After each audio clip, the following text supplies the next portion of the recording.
స్వర్గీయ దేవినేని రాజశేఖర్ నెహ్రూ గారి 8వ వర్ధంతి సందర్భంగా సోదరులు ఆత్మీయులు మాకు అన్ని విధాలుగా మాకు సహకరిస్తున్న మా సోదరులు ఎమ్మెల్సీ అరుణ్ గారు ఈరోజు ఆయనకి ఘనంగా నివాళులు అర్పిస్తాం. అదేవిధంగా మా తూర్పు నియోజకవర్గానికి మా విజయవాడ నగరానికి సంబంధించిన డిప్యూటీ మేయర్లు కానివ్వండి, కార్పొరేటర్లు కానివ్వండి, వైఎస్ఆర్ కాంగ్రెస్ పార్టీ నాయకులు కానివ్వండి, జిల్లా వ్యాప్తంగా ఉన్న వైఎస్ఆర్ కాంగ్రెస్ పార్టీ నాయకులు ప్రతి ఒక్కరికి ఆయనకి ఘనంగా నివాళులు. ఏదైతే దాదాపుగా ఈ యొక్క కృష్ణా జిల్లాలో ఎవరికి సాధ్యం కాంది ఏదైతే 5 సార్లు శాసనసభ్యుడిగా ఒకే నియోజకవర్గం నుంచి అదేవిధంగా మంత్రిగా పనిచేసిన అనుభవం ఈ జిల్లాలో కేవలం దేవినేని రాజశేఖర్ నెహ్రూ గారు. స్వర్గీయ వైఎస్ రాజశేఖర రెడ్డి గారితో అదేవిధంగా నందమూరి తారక రామారావు గారితో ఎంతో సన్నిహితంగా ఉంటుంది. ఈరోజు మేమందరం గారా పెద్దలు గౌరవనీయులు జగన్మోహన్ రెడ్డి గారి ఒక నాయకత్వంలో ఏదైతే నెహ్రూ గారి ఆశయం విజయవాడ నగర అభివృద్ధి చేయాలనుకున్నారో దానికి అనుగుణంగా గత 5 సంవత్సరాలు జగన్మోహన్ రెడ్డి గారి ఒక నాయకత్వంలో విజయవాడ అభివృద్ధి అనేది జరిగింది. రిటైనింగ్ వాల్ కానివ్వండి, రోడ్లు కానివ్వండి, కొండ ప్రాంత అభివృద్ధులు కానివ్వండి, ప్రతి ఒక్కటి గారా ఆ రోజు స్వర్గీయ రాజశేఖర రెడ్డి గారు దేవినేని రాజశేఖర్ నెహ్రూ గారు ఆ రోజు అనుకుంటే జగన్మోహన్ రెడ్డి గారి నాయకత్వంలోనే మేము అవన్నీ గారు విజయవాడ సంబంధించిన ప్రతి కార్యక్రమం మేము చేస్తాం గారు జరిగింది. ఈరోజు చనిపోయి 8 సంవత్సరాలైనా ప్రతి ఒక్కరి గారా మేము నెహ్రూ గారు మనుషులం, స్నేహితులం, అనుచరులు అని చెప్పని ప్రతి ఒక్కరి గారు చెప్పుకోవటం. ఈరోజు ఆ విధంగా మాకు సహకారం అందించిన నాయకులు ఉన్నారంటే అది జగన్మోహన్ రెడ్డి గారే. తప్పకుండా జగన్మోహన్ రెడ్డి గారు ఒక నాయకత్వంలో స్వర్గీయ దేవినేని రాజశేఖర్ నెహ్రూ గారు ఒక ఆశయ సాధన కోసం మేమందరం గారా కృషి చేస్తామని చెప్పని ఈరోజు విజయవాడ నగరంలో ప్రతి డివిజన్లో గారా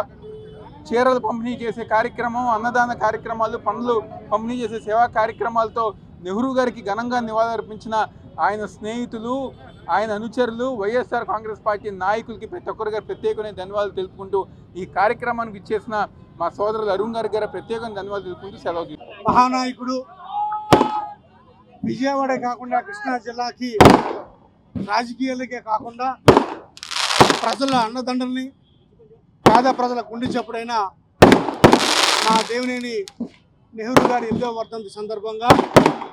ఆయనకి ఈరోజు విజయవాడ నగరం అంతా కూడా ఘనంగా నివాళులర్పిస్తూ ఈ కార్యక్రమం చేస్తుంటే ఈరోజు నిజంగా కూడా ఒక మనిషి మరణించిన తర్వాత ఇంతమంది అభిమానం, ఇంతమంది పేద ప్రజల అభిమానం కూడగట్టుకున్నారంటే అది ఏ పార్టీ నాయకుడు అర్థం చేసుకోవచ్చు. ప్రజల గుండెల్లో 5 సార్లు ఎమ్మెల్యేగా, ఒక విద్యాశాఖ మంత్రిగా, అంతేకాకుండా కృష్ణా జిల్లాలో ఎవరికి ఏ అవసరం వచ్చినా సరే దేవినేని నెహ్రూ అనేది నేను ఉన్నాను, దేవినేని బ్రాండ్ ఉండి మేము తప్పకుండా ప్రజలకు ముందు ఉంటాం, పేద ప్రజలకు దగ్గరగా ఉంటామని చెప్పి ఈరోజు ఏదైతే దేవినేని నెహ్రూ గారు 8 సంవత్సరాల క్రితం మరణించినప్పటికీ కూడా ఇంత ఎత్తున ప్రజలు ఆయన నివాళులర్పించడం అనేది బహుశా కృష్ణా జిల్లాలో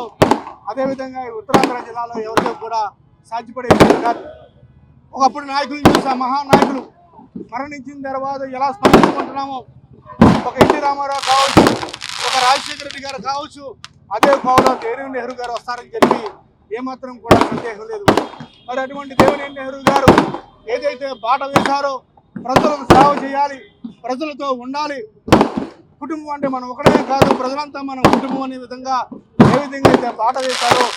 ఆ బాటకు అనుగుణంగా ఆయన అడుగులు వేస్తూ దేవినేని అవినాష్ గారు ఈరోజు నెహ్రూ గారి కళని సాకారం చేస్తూ ఈరోజు విజయవాడలో అదేవిధంగా కృష్ణా జిల్లాలో ఈరోజు ఏ విధంగా అయితే పేద ప్రజలకు అండగా ఉన్నారో అదేవిధంగా ఈ పేద ప్రజలందరికీ కూడా నిజమైన నివాళి ఎప్పుడైతే నెహ్రూ గారి కళ్ళు